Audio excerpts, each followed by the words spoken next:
willkommen zu unserem Podcast Sprachtornado Buchstabensuppe.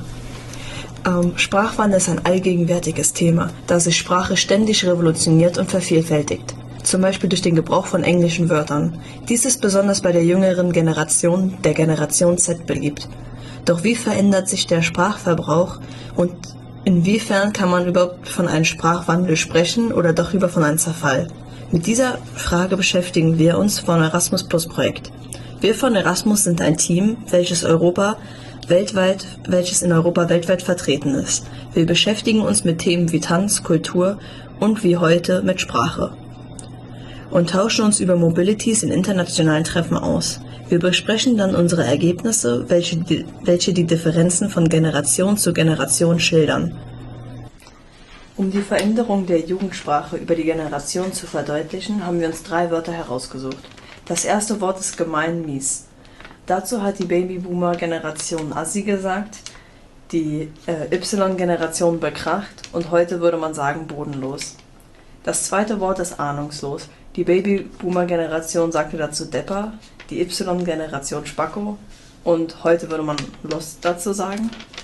Das dritte Wort ist komisch. Dazu haben die Babyboomer peinlich gesagt, die Y-Generation komisch und die Z-Generation heute cringe. Um unser heutiges Thema zu diskutieren und um eine andere Sichtweise kennenzulernen, haben wir Sie, Frau Bremert, heute eingeladen. Hallo. Sie sind ja Vertreterin der Babyboomer-Generation, oder? Ja, also ich bin im Jahre 1961 geboren, das heißt, ich müsste mich dazu zählen. Ja, genau.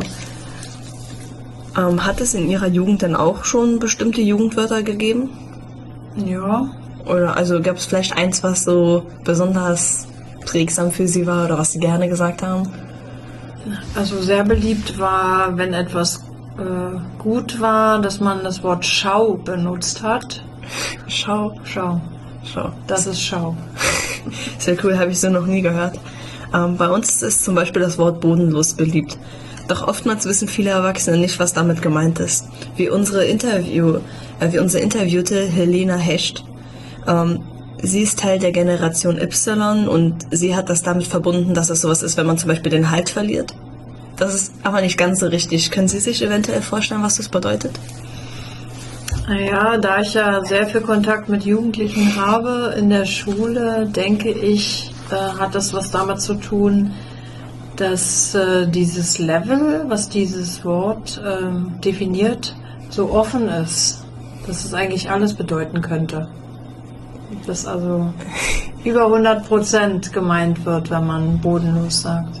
Also über 100% in gewisser Maße. Das ist zum Beispiel, wenn jetzt jemand was macht, was jetzt nicht so eine tolle Aktion ist. Zum Beispiel, wenn ich jetzt sage, ja, wenn mich jetzt mein Freund verpetzt, dann ist das bodenlos von ihm, also dann ist es eine miese Sache von ihm. Mhm. Das ist einfach eine, gemeine Sache, die er dann macht.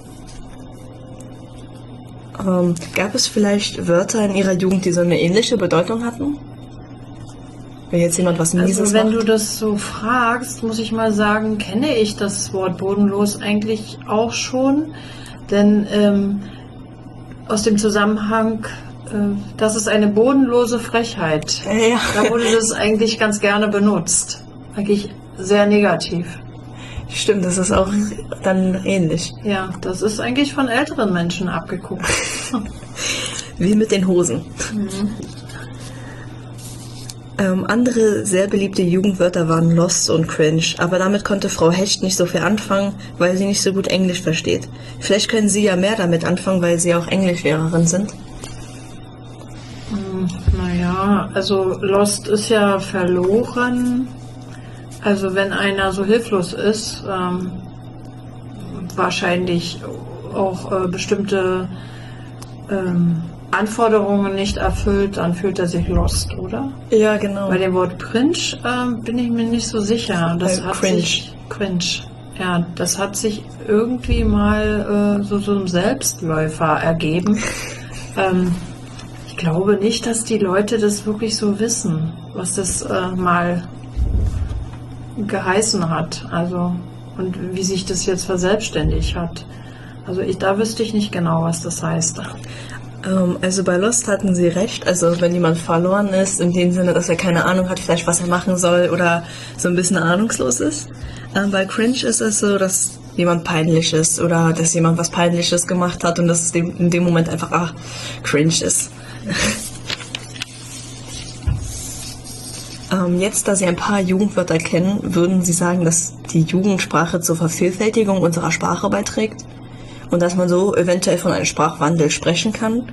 Oder finden Sie, dass diese eher zu einem Sprachverfall beitragen?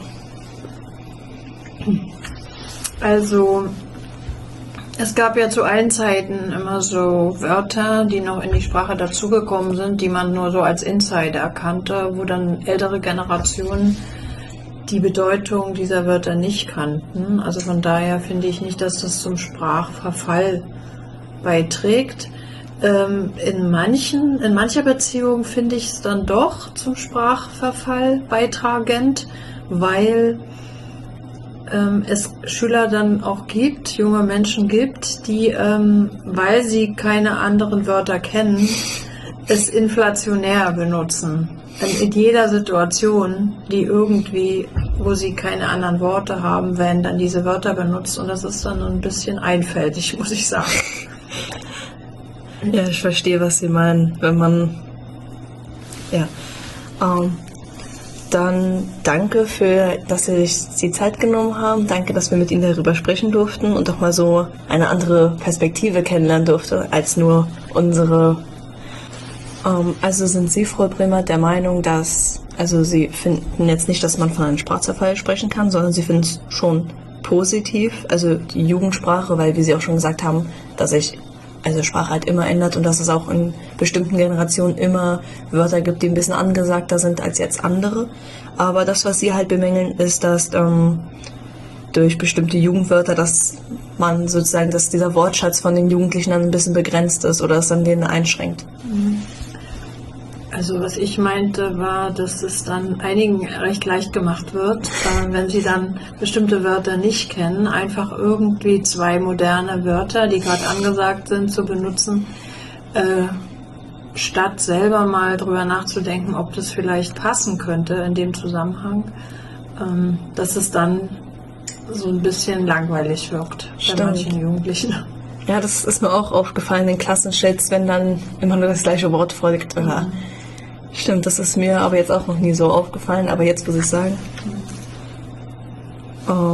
Dann möchte ich mich bedanken, dass Sie heute hier waren, dass Sie sich die Zeit genommen haben. Es war ja dann doch ziemlich interessant, mal eine andere Sichtweise zu sehen, weil man jetzt auch mal so sein Verhalten ein bisschen spiegeln konnte und vielleicht jetzt auch mal über seinen Wortschatz nachdenkt und über dessen Erweiterung.